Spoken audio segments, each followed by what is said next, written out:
기르시는 목자요 나는 주님의 귀한 어린 양 푸른 풀밭 맑은 시냇물가로 나를 늘 인도하여 주신다. 주는 나의 좋은 목자 나는 그의 어린 양 저를 따라 꼴을 먹여주시니 내게 부족함 전혀 없어라. 예쁜 새들 노래하는 아침과 노을 비키는 고운 황혼에 사랑하는 나의 목자 음성이 나를 언제나 불러주신다.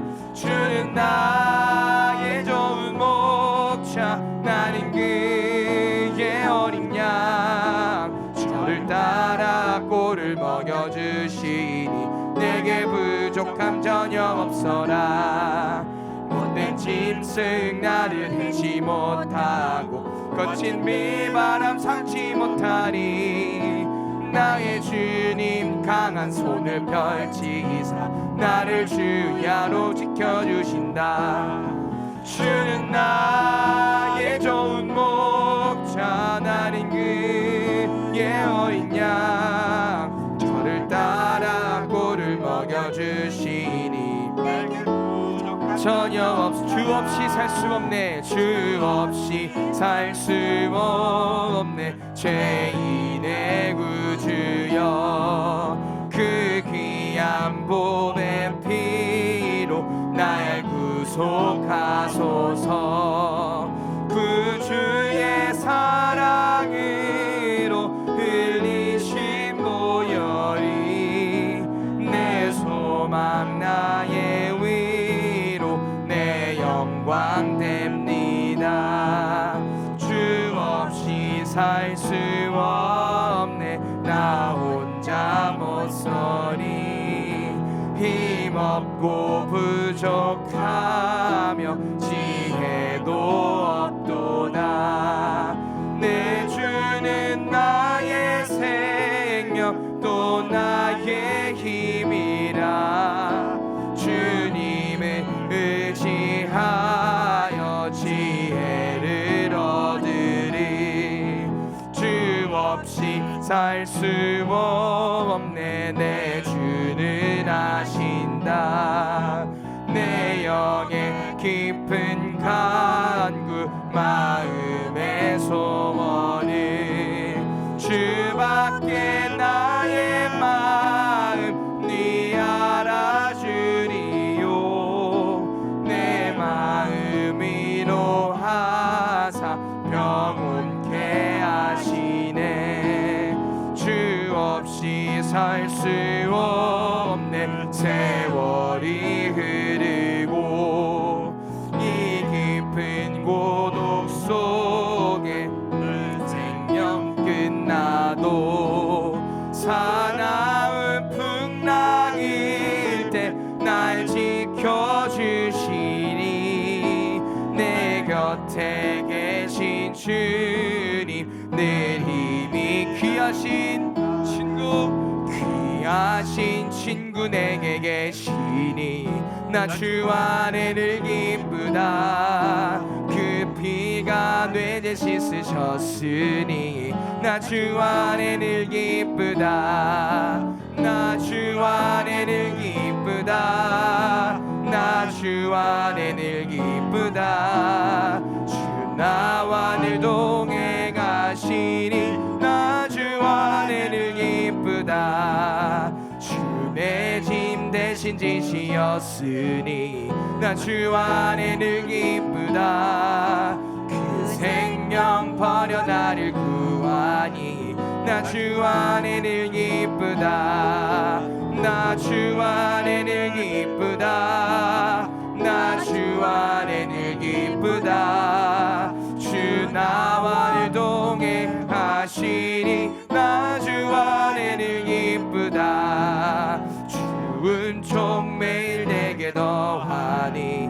나 주 안에 늘 기쁘다. 그 악한 죄악에서 지키니. 나 주 안에 늘 기쁘다.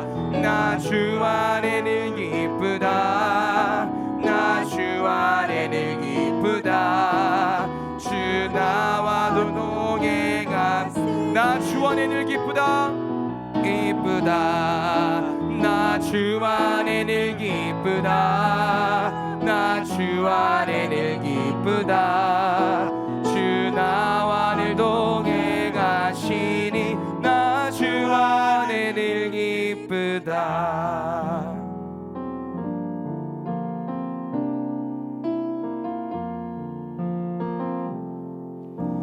주 나의 모습 보네 상한 나의 맘 보시네 주 나의 눈물 안에 홀로 울던 맘 아시네 주 사랑 내게 있네 주 사랑 내게 있네 그 사랑이 날 채우네 주 은혜 내게 있네 그 은혜로 날 세우네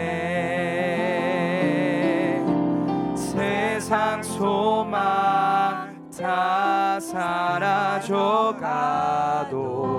주의 사랑은 끝이 없으니 살아가는 이 모든 순간이 주 은혜임을 나는 믿네 주 사랑 내게 있네 주 사랑 내게 있네 그 사랑이 날 채우네 주 은혜 내게 있네 그 은혜로 날 세우네 세상 소망 다 사라져가도 주의 사랑은 끝이 없으니 살아가는 이 모든 순간이 주 은혜임을 나는 믿네 세상 소망 다 사라져가도 주의 사랑은 끝이 없으니 살아가는 이 모든 순간이 주 은혜이 우리 한 번 더 고백합니다 내 세상 소망 다 사라져가도 주의 사랑은 끝이 없으니 살아가는 이 모든 순간이 주 은혜임을 나는 믿네. 오늘 우리에게 주신 하나님의 귀한 말씀은 요한복음 14장 1절부터 7절까지입니다. 제가 가지고 있는 신약성경 171면입니다. 온라인으로 가정에서 예배드리시는 성도님들도 요한복음 14장 1절부터 7절까지의 말씀을 같이 합독하시겠습니다. 너희는 마음에 근심하지 말라. 하나님을 믿으니 또 나를 믿으라. 내 아버지 집에 거할 곳이 많도다. 그렇지 않으면 너희에게 일렀으리라. 내가 너희를 위하여 거처를 예비하러 가노니 가서 너희를 위하여 거처를 예비하면 내가 다시 와서 너희를 내게로 영접하여 나 있는 곳에 너희도 있게 하리라. 내가 어디로 가든지 그 길을 너희가 아느니라. 도마가 이르되 주여 주께서 어디로 가시는지 우리가 알지 못하거늘 그 길을 어찌 알겠사옵나이까. 예수께서 이르시되 내가 곧 길이요 진리요 생명이니 나로 말미암지 않고는 아버지께로 올 자가 없느니라. 너희가 나를 알았더라면 내 아버지도 알았으리로다. 이제부터는 너희가 그를 알았고 또 보았느니라. 아멘.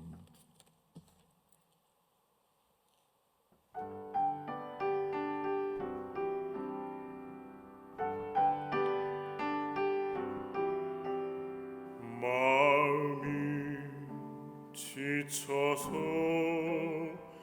기도할 수 없고 눈물이 빗물처럼 흘러내릴 때 주님은 우리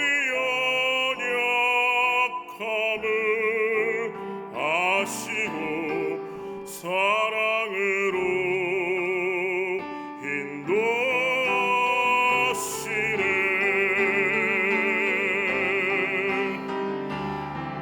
누군가 널 위하여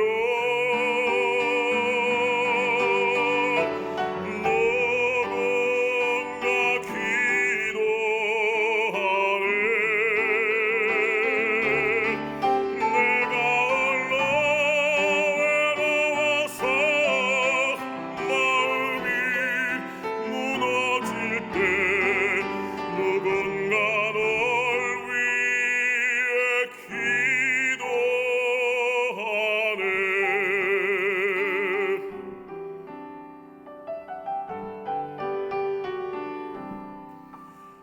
우리의 마음이 지쳐 있을 때에 갈보리 십자가를 기억합니다. 주님은 우리 외로움을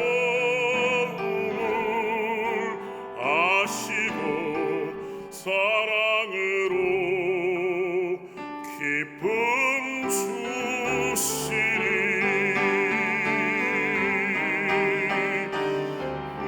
누군가 널 위하여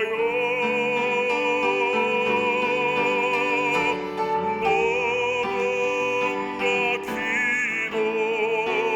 기도하네. 내가 홀로 외로워서 마음이 무너질 때 누군가 널 위해 기도하네. 예수님 널 위해 기도하네.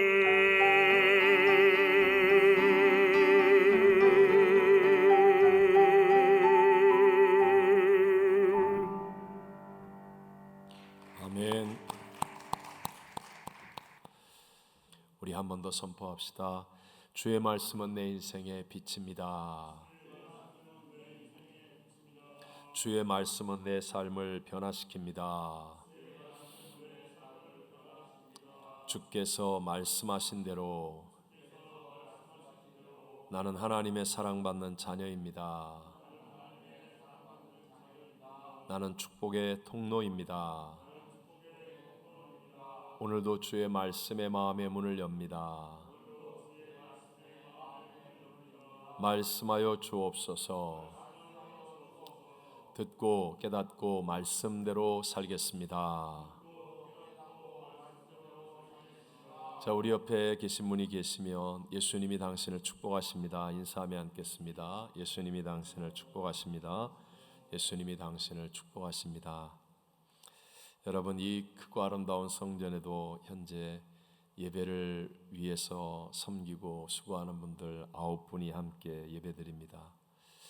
생각날 때마다 우리 참 수고하는 분들, 특별히 우리 지휘자님이 성가대 찬양을 못 들어서 안타깝지만 목소리가 좋아지셔서 한 몇백 인분 목소리로 특송을 해주어서 감사하고, 우리 반주자 또 예배를 맡으신 분들, 특별히 우리 방송국에서 온라인 예배를 위해 헌신하고 수고하는 귀한 분들, 어제도 밤늦도록 방송실을 정리하고 준비를 했는데 너무너무 감사드립니다.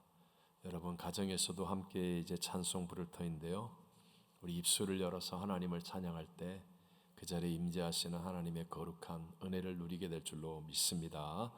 우리 온 세상 지으신 창조주 하나님, 실수가 없으신 완전하신 하나님을 찬양하겠습니다.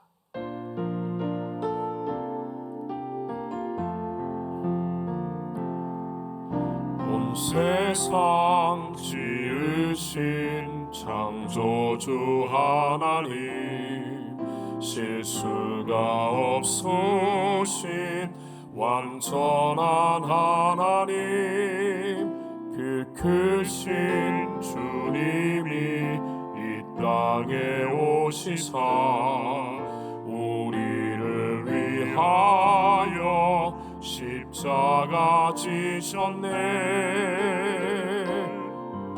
문제보다 크신, 대적보다 크신, 능치 못함 없으신 위대하신 하나님, 세상과 사람에 흔들리지 않고 내 생명 다해 주님의 사랑 세상에 나 전하리라.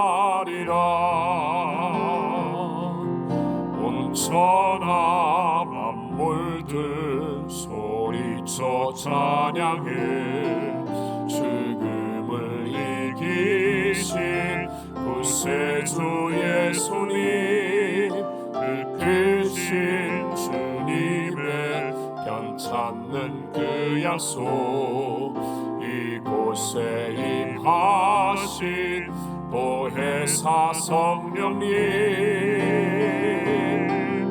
문제보다 크신, 대적보다 크신, 능치 못함 없으신 위대하신 하나님, 세상과 사람에 흔들리지 않고 내 생명 다해 주님의 사랑 세상에 나 전하리라.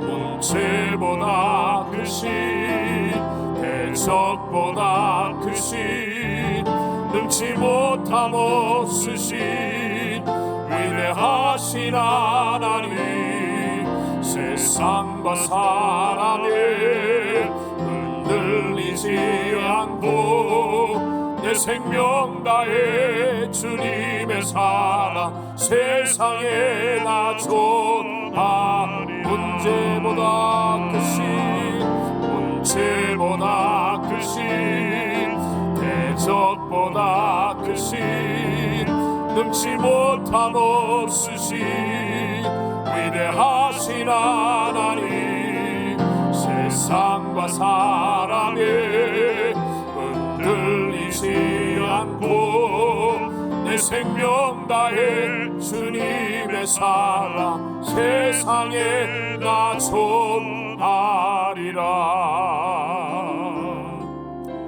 세상에 나 전하리라.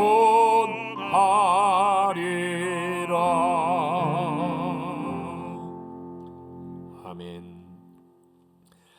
우리 한번 따라해 보시겠습니다. 제 3의 길을 가는 것이 그리스도인이다. 오늘 본문은 예수님께서 고난주간 제자들과 함께 최후의 만찬으로 유월절 식사를 하신 후 마지막으로 하신 설교의 내용 중에 첫 부분입니다. 비록 예수님은 평화의 왕으로 예루살렘에 입성하셨지만 이제 가룟 유다의 배반, 베드로의 부인, 그리고 십자가의 죽으심까지 고통과 절망의 일들이 펼쳐질 상황에 있었습니다. 혼돈과 절망적 상황이며 또 삶과 죽음이 교차되는 상황입니다. 환호와 함께 배신하여 박힌 십자가에 못 박으라는 그 무서운 함성이 뒤섞여 있는 혼돈과 두려움의 상황입니다. 그러한 때에 우리 주님께서 마지막 하신 설교인데요, 첫 번째 말씀이 우리 1절 말씀을 한번 읽어봅니다. 너희는 마음에 근심하지 말라. 하나님을 믿으니 또 나를 믿으라. 아멘. 이런 혼돈과 또 두려움 속에서 예수님이 제자들에게 근심하지 말라고 하신 이유는 무엇입니까? 2절로 4절을 읽어보겠습니다. 내 아버지 집에 거할 곳이 많도다. 그렇지 않으면 너희에게 일렀으리라. 내가 너희를 위하여 거처를 예비하러 가노니 가서 너희를 위하여 거처를 예비하면 내가 다시 와서 너희를 내게로 영접하여 나 있는 곳에 너희도 있게 하리라. 내가 어디로 가는지 그 길을 너희가 아느니라. 아멘. 예수님은 지금 천국 아버지의 집에 가시기 때문에 근심하지 말라고 말합니다. 예수님께서 아버지의 집으로 가시는 일은 본래 계시던 천국으로 되돌아가는 것이기도 하지만 그보다 더 중요한 의미는 바로 저와 여러분을 위하여 처소를 예비하러 가신다는 것입니다. 그리고 그 길을 너희가 아느니라 라고 말씀하십니다. 근데 문제는 그 말씀을 듣고 있는 제자들이 전혀 그 길을 이해하지 못하고 있습니다. 예수님이 말씀하신 근심하지 않을 수 있는 그 길은 바로 제3의 길이었기 때문에 제자들은 잘 이해가 되지 않았습니다. 그래서 도마가 오히려 근심에 차서 질문을 합니다. 5절에 말씀하기를 도마가 이르되 주여 주께서 어디로 가시는지 우리가 알지 못하거늘 그 길을 어찌 알겠사옵나이까. 그러자 예수님께서 대답하신 말씀이 그 유명한 우리들이 다 잘 아는 6절 말씀입니다. 함께 읽어봅니다. 예수께서 이르시되 내가 곧 길이요 진리요 생명이니 나로 말미암지 않고는 아버지께로 올 자가 없느니라. 아멘. 예수님은 자신을 길이라고 말씀하십니다. 지금 저희들도 코로나19로 인해서 한 번도 경험해보지 못한 혼돈과 두려움 가운데 있습니다. 학교는 멈추었고 직장은 닫혔고 교회도 모이지 못하는 이런 여러 가지 절망적 상황들이 우리를 둘러싸고 있습니다. 지금 우리에게 필요한 말씀이 바로 너희는 마음에 근심하지 말라. 하나님을 믿으니 또 나를 믿으라 하는 말씀 아니겠습니까? 여러분, 우리 안에는 이 근심을 몰아내려면 그보다 큰 것이 우리 안에 채워져야 하는데 그것이 바로 하나님을 믿고 예수님을 믿는 것이라고 말합니다. 우리 함께 선포해 보겠습니다. 하나님은 문제보다, 하나님은 대적보다, 하나님은 질병보다, 하나님은 사망보다, 하나님은 하실 수. 그렇습니다. 바로 이 하나님을 믿는 믿음이 내 안에 채워질 때 나도 모르게 근심이 쫓겨나가게 되는 것이죠. 근데 두 번이나 반복하는 하나님을 믿으니 또 나를 믿으라 하는 이 믿으라는 현재 진행형 동사입니다. 그러니까 어쩌다 한번 발작적으로 옛날에 은혜 받는 믿음이 아니라 평생 계속하여 믿음을 가져야 한다라는 의미이죠.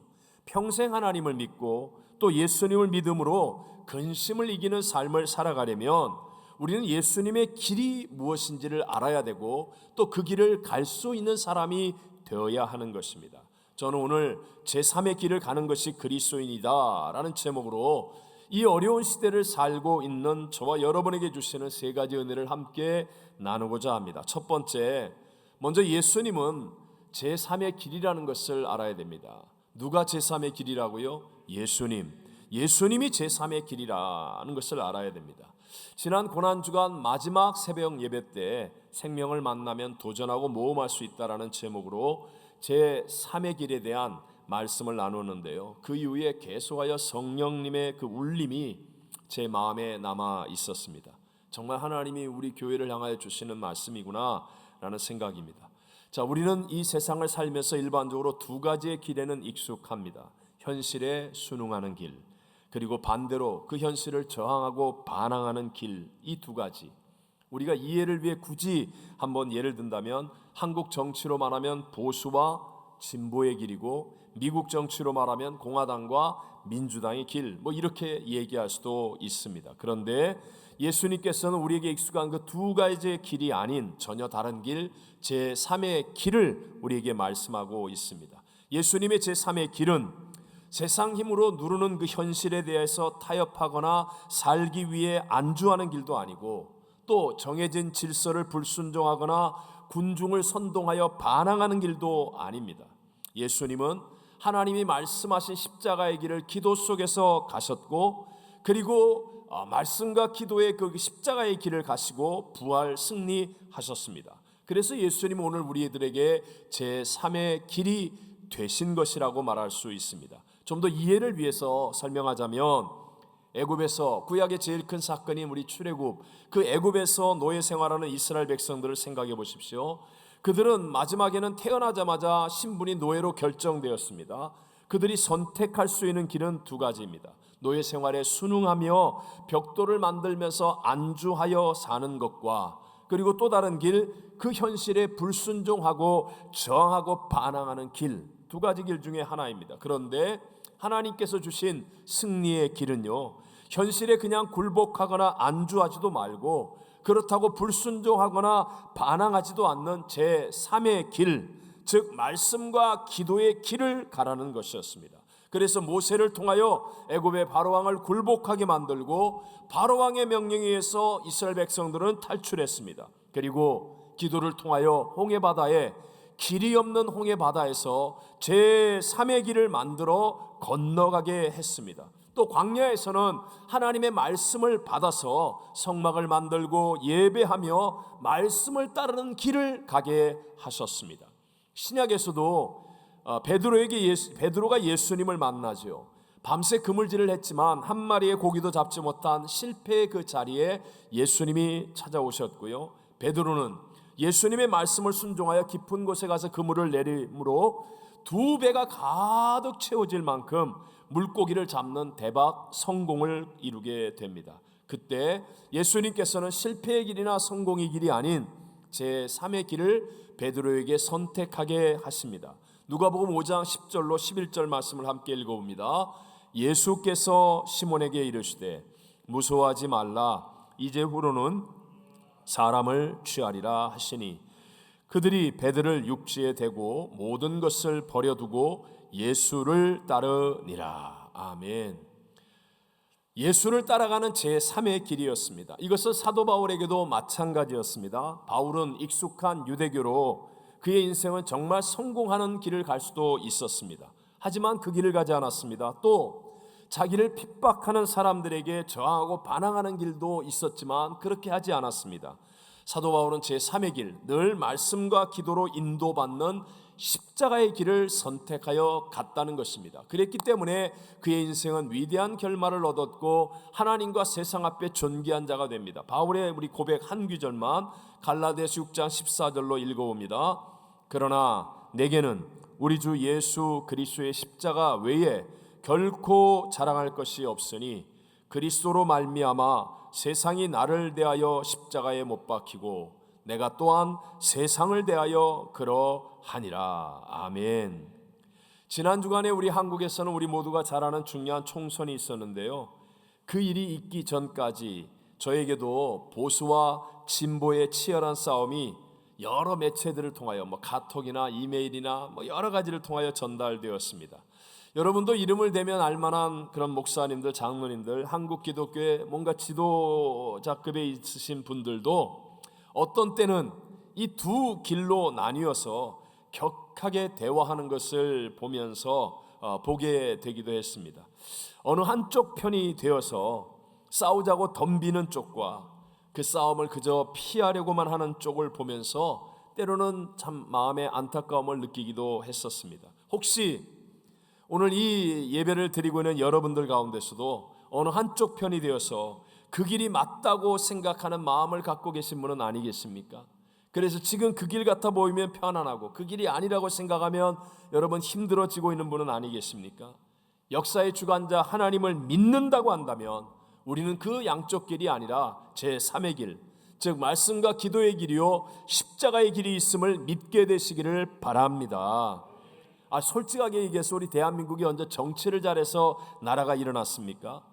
새벽을 깨우며 기도의 길을 갔던 우리 믿음의 조상들, 말씀을 순종하기 위해 순교의 길을 갔던 바로 그 믿음의 선배들, 제3의 길을 십자가를 지고 묵묵히 간 그 사람들 때문에 하나님께서 우리나라에 복을 주셨고 우리들에게 이 복을 누리게 해주신 줄로 믿습니다.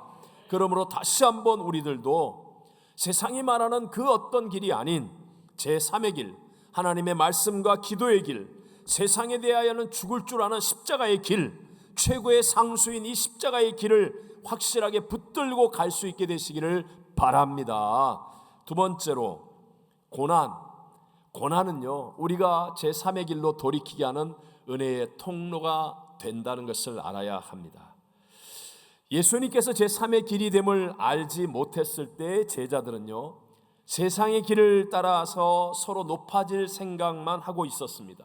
그래서 예수님을 세상의 길을 가는 분으로 생각하고 주님이 정권을 잡을 때 우리를 좌편에 우편에 앉게 해달라고 청탁을 하기도 했었고, 최후의 만찬 때는 서로 도토리 키재기를 하면서 발도 씻기지 않고 높아질 생각만 하고 있었습니다. 그랬던 제자들이 어떻게 변화됩니까? 예수님 십자가의 그 고난을 통해서 그들은 제3의 길을 깨닫게 되고 돌이키게 됩니다. 그동안에 자기들이 믿음 좋은 척하고 큰 소리를 치고 거품과 신앙으로 포장하고 있었던 그 엉뚱한 욕심들을 버리고 오직 주님의 약속의 말씀을 붙들고 마가 요한의 다락방에서 전혀 기도에만 힘쓰게 된 것은 바로 고난 때문이었습니다. 제자들에게 찾아왔던 그 고난은 그들이 성령으로 충만하여 제3의 길로 가게 하는 은혜의 통로가 되었다는 것입니다. 여러분, 코로나의 고난 속에서 생각나는 인물이 있다면 우리는 성경의 욥이죠. 저도 지난 주간에 그래서 욥기를 또 한 번 읽었는데요, 참 새로운 은혜를 많이 받아서 욥기를 놓지 못하고 이렇게 42장을 다 읽는 시간도 있었습니다. 그런데 제게 주셨던 이번의 은혜는요, 욥기 1장에 나오는 욥의 모습과 고난을 통과하고 난 다음에 마지막 42장의 욥의 모습이, 욥의 신앙이 정말 하늘과 땅만큼의 차이가 있다는 것을 다시 한번 더 크게 깊게 생각하고 깨닫게 해주셨습니다. 욥기 1장에서의 욥의 신앙은요, 겉으로 보기에는 문제가 없어 보이는, 쉽게 말하면 기가 막히게 포장이 잘 된 신앙이었습니다. 왜 우리 이사 갈 때 보면 겉으로 보기에 집이 깨끗한 줄 알았는데, 그런데 장롱 같은 것을 한번 치워보니까 그 밑에 먼지가 가득하고 몰랐던 쓰레기들이 있는 거 발견할 때가 있죠. 바로 욥이 그랬습니다. 온실 속의 화초처럼 쇼 윈도우형의 그런 믿음으로 겉으로 보기에는 남들 앞에 흠이 없어 보이는 포장형 믿음이었습니다. 그런데 그가 고난을 당하면서 친구들과의 대화를 통해 속 안에 있는 불순물들이 막 드러나기 시작합니다. 또 하나님의 은혜를 참되게 붙들고 있지 못하는 자기 의의 신앙, 이 신앙이라는 것이 드러나게 되어집니다. 그래서 사실은 욥을 사랑하신 하나님께서 사단의 참소를 사용해서 고난을 허락하신 것이고, 그 고난을 통하여 욥이 붙들고 있었던 자기 의를 다 깨어뜨리게 되고 거품과 헛된 신앙 다 버리게 되고 하나님의 은혜를 붙잡는 참된 믿음으로 변화되게 된 것입니다. 욥기 42장 5절과 6절만 한번 같이 읽어봅니다. 내가 죽게 대하여 귀로 듣기만 하였사오나 이제는 눈으로 주를 배움나이다. 그러므로 내가 스스로 거두어 드리고 티끌과 제 가운데에서 회개하나이다. 아멘. 이전에 욥은 자기가 의롭다고 했습니다. 자기의 행위를 자랑했습니다. 그런데 정말 고난 속에서 자기가 붙들고 있던 자기 의와 모든 것들이 다 허무한 것임을 깨닫고 하나님의 은혜를 철저하게 붙잡았더니 이제는 눈으로 하나님을 뵙는 사람이 되었고 티끌과 죄를 무릅쓰고 회개하는, 진정으로 돌이키는 사람이 되어지더라는 것입니다. 죄인으로 태어난 우리 모두가 갖고 있는 이 성품 중에 하나가 자기 중심성입니다. 이 자기 중심성은요, 항상 자기를 좋게 보기 때문에 우리는 나의 믿음도 좋은 줄로 착각하고 살아가지요. 자기 중심성의 이 성격은 신앙조차도 판단의 기준이 자기가 되는 거예요. 자기가 되기 때문에, 그러니까 더 높은 수준의 하나님의 섭리, 또 하나님의 목적과 계획을 도대체 알 수도 없고 받아들일 수도 없습니다. 결국 자기 중심성을 깨어뜨리지 못한 사람들의 신앙이라는 것은 열심히 할 때도 보면 자기의 뜻을 이루게 해달라고 떼를 쓰는 열심이고, 자기 수준의 신앙을 벗어나지 못하기 때문에 제3의 길을 걸어갈 수 있는 그런 능력이 그에겐 생겨나지 않습니다. 그래서 하나님께서는 살아가는 자들에게 때로는 고난을 허락하여 주셔서, 쉽게 말하면 기독교 문화에 익숙해서 거품과 위선으로 자기의 신앙을 좋은 것이라고 착각하며 살고 있는 우리들을 흔들어 깨어뜨려 주시는 것입니다.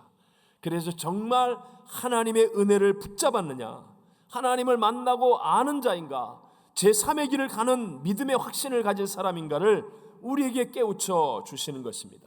이 고난을 통하여 내가 얼마나 연약한 자인가, 마치 눈에 보이지도 않는 이 코로나 바이러스 앞에 온 세계가 팬데믹에 빠지는 것처럼 인간이 얼마나 무익하고 약한 자인가를 깨달으면서 나는 날마다 죽노라 고백하는 바울처럼 진짜 부활을 믿는 믿음의 자리로 가게 되는 겁니다. 그럴 때, 내가 날마다 죽는 자가 되어질 수 있을 때, 내 수준을 뛰어넘는 하나님의 섭리를 알게 되고 하나님의 목적과 계획에 부르심에 응답하고 순종할 수 있는 사람이 되어져서 제3의 길을 가는 축복의 자리에 서게 될 줄로 믿습니다. 여기서 우리가 명심해야 될 것은 고난을 죄의 결과로 보는 그런 낮고 어리석은 신앙이 되어서는 안 된다는 것입니다.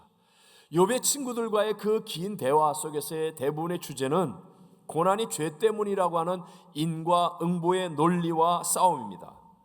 여러분, 인과응보는 분명히 불변의 법칙 중에 하나이지만 그것은 하나님의 많은 원칙 중에 한 가지에 불과합니다. 인간이 알 수 있는 법칙이라는 거죠. 그러나 이 인과응보의 논리만 말하고 있으면 더 큰 하나님의 섭리를 알 수가 없고 하나님의 계획과 목적도 모르게 되기 때문에 어리석은 신앙이 될 수밖에 없습니다. 한 번만 생각해 보십시오. 스데반 집사가 인품과 모든 면에서 뛰어난 그 사람이 순교한 것은 죄 때문이었습니까? 또 사도 바울이 복음을 전하는 선교여행을 하면서 빌립보에서 감옥에 들어가고 가는 곳마다 고난과 핍박을 당한 것은 다 죄 때문이었습니까? 아니라는 거예요. 하나님의 섭리가 있고 하나님의 놀라운 목적과 계획을 이루어가는 과정일 뿐이었다라는 것입니다. 그래서 하나님을 경험하고 난 다음에 시편의 기자는 119편 71절에 고난당하는 것이 내게 무엇이라고요? 유익이라. 이로 말미암아 내가 주의 율례들을 배우게 되었나이다 라고 고백합니다. 금도 처음부터 순금이 나오는 것 아니지 않습니까? 원석을 부수고 녹이면 약 1만 분의 1 정도의 금이 나오고 그것을 재련을 계속하게 되면 99%의 순금이 되어집니다. 욥기 23편 10절에도 말씀하죠. 그러나 내가 가는 길을 그가 아시나니 그가 나를 단련하신 후에는 내가 순금같이 되어 나오리라. 아멘. 지금 혹시 우리들이 고난 가운데 있는 분이 계시다면, 그렇다면 여러분, 내 평생을 이끌어 가시는 그 하나님의 섭리 가운데서 나로 하여금 진짜 승리할 수 있는 제3의 길을 가게 하기 위해서 내 안에 있는 불순물들을 제거해 주시는 과정을 지나고 있다라는 사실로 이해하게 되시기를 바랍니다. 마지막 세 번째로, 제3의 길이신 예수님과 함께 하려면 화목으로 출발해야 합니다. 다시 무엇으로 출발해야 한다고요? 화목으로. 여러분 가운데도 손 윗 사람과 불편한 관계를 다 경험해 보신 적 있지요? 학창시절에 담임 선생님 또는 직장에서 상사에게 찍히면 우리가 아무리 열심히 해도 잘 안 되고 참 괴롭습니다. 직장을 퇴사하는 이유의 첫 번째도 월급이나 장래성보다도 관계 때문이라고 말하는 것도 그 까닭이겠죠. 그래서 만약에 윗사람과의 관계가 잘못되어 있으면 무슨 대가를 지불해서라도 푸는 것이 지혜입니다. 우리 유명한 한자 사자성어 가운데 함흥차사라는 말이 있잖아요. 조선을 건국했던 태조 이성계의 5번째 아들 이방원이 형제의 난을 일으킵니다. 그래서 자기가 왕위에 결국 오르죠. 그러자 다른 아들들을 잃어버리게 된 태조 이성계가 분노해서 왕의 옥새를 함께 가지고 고향인 함흥으로 떠나버립니다. 이 때문에 이성계가 이방원이 왕위에는 올랐지만 뭐 옥새도 없고 또 아버지로부터 인정도 못 받아서 제대로 왕 역할을 할 수 없어요. 그러니까 이 태상왕이라고 말하는 이성계한테 차사를 보내는 거예요. 제발 좀 옥새를 가지고 함께 한양으로 돌아와 달라고 전가를 보내는 거예요. 근데 태조 이성계가 이 차사를 온다는 소식을 들은 활을 가지고 쏴 죽였다는 거예요. 그 이후에 이 이방원이 아버지께 잘 보이기 위해서 열심히 노력한 결과 아버지가 마음을 풀고 한양으로 돌아올 때 이방원은 궁밖까지 나와서 마중을 나가 엎드려 통곡하면서 용서를 구합니다. 결국 옥새를 넘겨주고 왕으로 인정해 주죠. 그때 함흥에 차사를 보내면 소식이 없어진다. 그래서 함흥차사라는 말을 지금도 우리가 사자성어로 사용하고 있죠. 한 나라의 임금이나 아버지와의 관계도 이렇게 중요한데 하물며 역사의 주관자이신 하나님과의 관계는 얼마나 중요하겠습니까? 자, 우리가 잘 아는 요셉을 생각해 보세요. 요셉은 17살 제일 그 꽃다운 참 중요한 나이에 인신매매를 당해서 먼 외국 애굽의 노예가 되었습니다. 또 억울한 누명을 쓰고 무시무시한 정치범들의 감옥 안에도 들어갔습니다. 정말 최악의 바닥의 인생으로 13년을 보냅니다. 그런데 놀랍게도 성경은요, 요셉이 형통한 자가 되었다라고 말씀합니다. 창세기 39장 2절을 읽어봅니다. 여호와께서 요셉과 함께 하심으로 그가 형통한 자가 되어 그의 주인 애굽 사람의 집에 있으니 그랬습니다. 또 감옥 안에서도 마찬가지로 가장 낮은 위치에 있는데도 불구하고 형통한 자가 되었다고 말씀합니다. 함께 창세기 39장 23절을 읽습니다. 간수장은 그의 손에 맡긴 것을 무엇이든지 살펴보지 아니하였으니 이는 여호와께서 요셉과 함께 하심이라. 여호와께서 그를 범사에 형통하게 하셨더라. 아멘. 대부분의 사람들은 위치가 높아지거나 좋아지면 형통할 것이라고 착각하고 있습니다. 그래서 수단 방법을 안 가리고 다른 사람과의 관계가 어떻게 되든지 좋은 대학을 가거나 좋은 직장을 가거나 남을 짓밟고서라도 높은 자리 또는 직분을 얻으려고 노력합니다. 하지만 성경이 말하는 것을 잘 보십시오.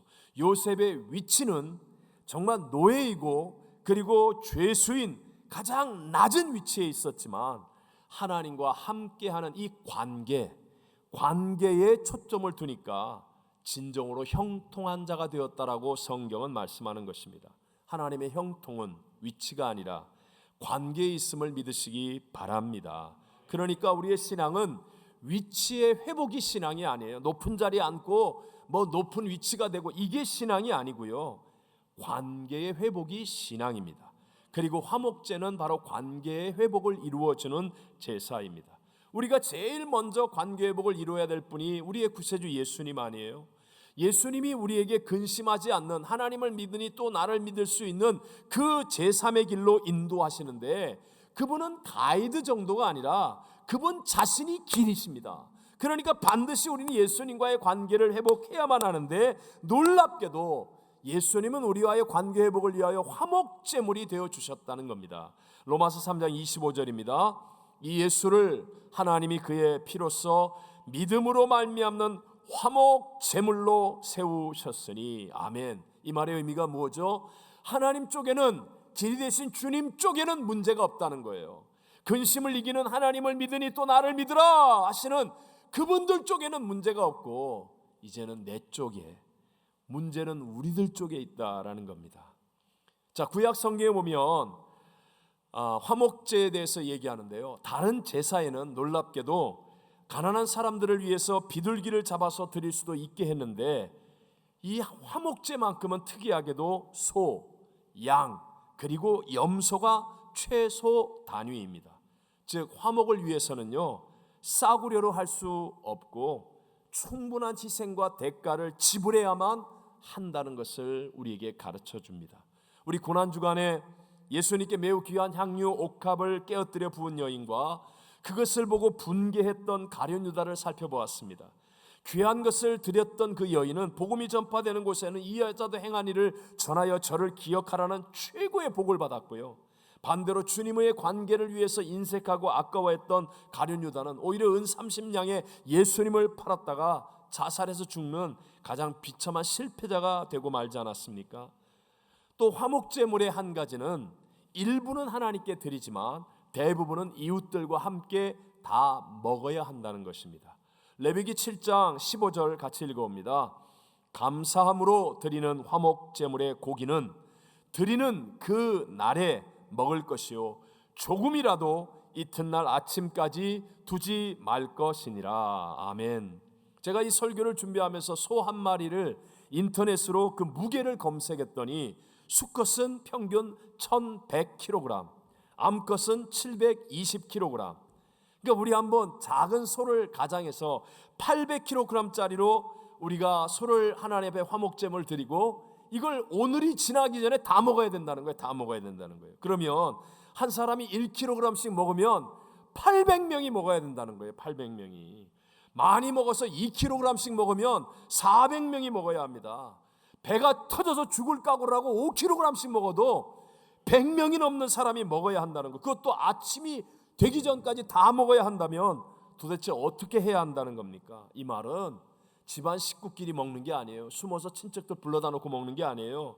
아는 사람 다 불러 모아서 먹어야 되고 지나가는 사람들도 제발 그러면서 적극적으로 불러다가 같이 먹어야 하는 게 화목제물이라는 겁니다.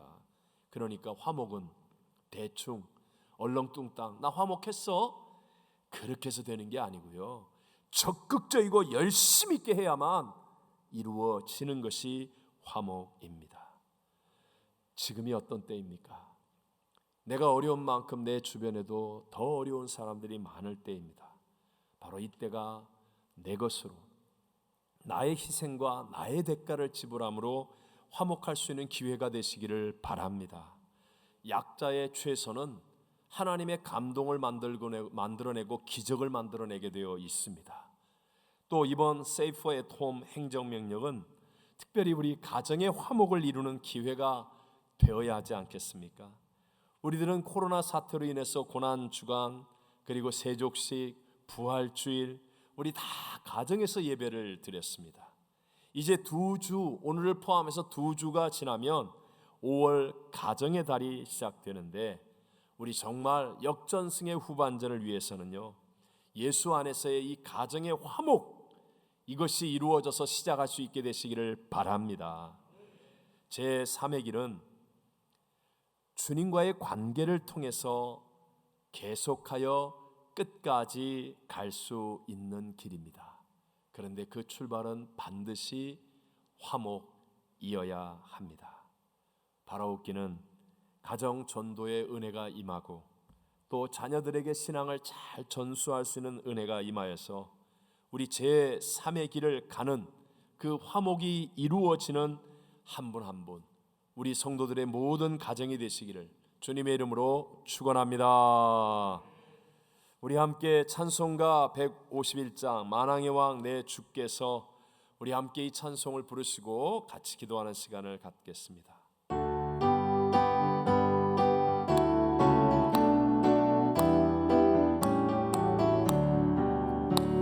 만왕의 왕 내 주께서 왜 고초당했나 이 벌레 같은 날 위해 그 보혈을 연대 십자가 내가 처음 볼 때에 나의 맘의 큰 고통 사라져 오늘 믿고서 내 눈 밝아한데 참 내 기쁨 영원하도다 주 십자가 못 박힘은 속죄함 아닌가 그 극렬함과 그 은혜 말할 수 없도다 십자가 내가 처음 볼 때에 나의 맘에 큰 고통 사라져 오늘 믿고서 내 눈 밝았네 참 내 기쁨 영원하도다 늘 울어도 그 은혜 다 갚을 수 없네 나 주님께 몸 바쳐서 주의 일 힘쓰리 십자가 내가 처음 볼 때에 나의 맘에 큰 고통 사라져 오늘 믿고서 내 눈 밝았네 참 내 기쁨 영원하도다.